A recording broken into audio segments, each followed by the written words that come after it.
All right, let's talk about something that's got a lot of car people quietly very excited. The 2026 Toyota Land Cruiser. And yeah, I know, the Land Cruiser name already carries serious weight. But this next chapter feels especially interesting because Toyota is clearly trying to balance old-school toughness with where the world is heading next. So first impressions. The design is probably the biggest talking point right now. Toyota has leaned hard into that classic Land Cruiser DNA, and honestly, I'm glad they did. The shape is boxy again, upright, confident, and purpose-built. It looks like something that belongs on a dirt trail, not just parked in front of a luxury hotel. Flat panels, squared-off edges, and that strong front end give it a very utilitarian vibe, almost like a modern callback to the older 60 and 80 series Land Cruisers. At the same time, it doesn't feel retro for the sake of nostalgia. The lighting is modern, the proportions are clean, and it still looks premium without trying too hard. Now let's talk about what's under the hood, because this is where things really change. The big news is the hybrid powertrain. Toyota is clearly committed to electrification, even for its most rugged vehicles, and the 2026 Land Cruiser is expected to lean into that with a turbocharged engine paired with an electric motor. The goal here isn't just better fuel economy, although that's a huge win. It's also about instant torque. If you've ever driven off-road, you know how important low-end power is, and electric motors deliver that almost instantly. That means smoother crawling over rocks, better control on steep climbs, and less stress on the drivetrain overall.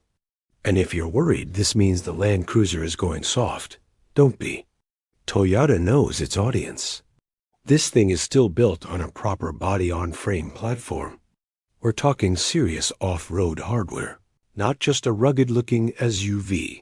Expect full-time four-wheel drive, a locking center differential, and available front and rear lockers depending on the trim.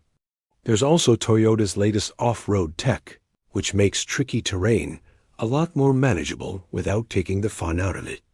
Systems that help you modulate throttle and braking at low speeds, multiple drive modes for different surfaces, and a suspension setup that's designed to take a beating and keep going.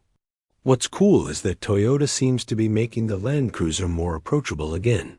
In recent years, especially with the larger global models, the Land Cruiser drifted into full luxury territory. Incredible vehicles, but also expensive and out of reach for a lot of people.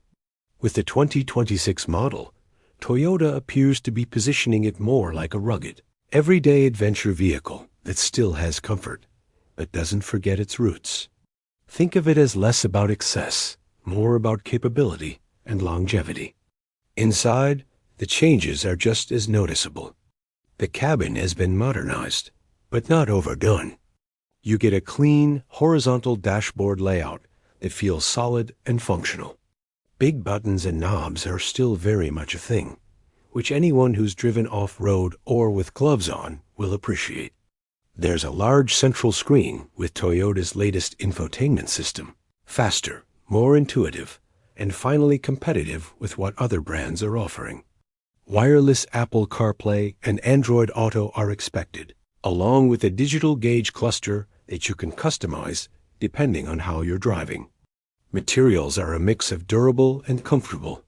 You're not swimming in glossy surfaces or delicate trim. Instead, it feels like a place you can actually use. The seats are supportive for long drives. Visibility is excellent thanks to the upright windshield and big windows. And there's plenty of space for passengers and gear. This is still a Land Cruiser, after all. It's meant to haul people, equipment, and memories across rough terrain without complaining. Pricing is another area where a lot of people are paying close attention. While nothing is officially locked in yet, the expectation is that the 2026 Land Cruiser will come in at a more reasonable price than the outgoing models in some markets. Not cheap, but competitive. Toyota seems to understand that there's a big gap between mainstream SUVs and ultra-luxury off-roaders, and the Land Cruiser fits perfectly in that space. You're paying for durability, engineering, and long-term reliability, not just a badge. When you compare this new Land Cruiser to past models, the evolution really stands out. Older Land Cruisers were simple, almost agricultural in the best way possible. They were built to survive in places where roads barely existed. Over time, they became more refined, more powerful, and more luxurious. The 2026 model feels like a reset. It brings back that sense of purpose, but with modern tech, better efficiency, and a design that respects its history instead of running from it.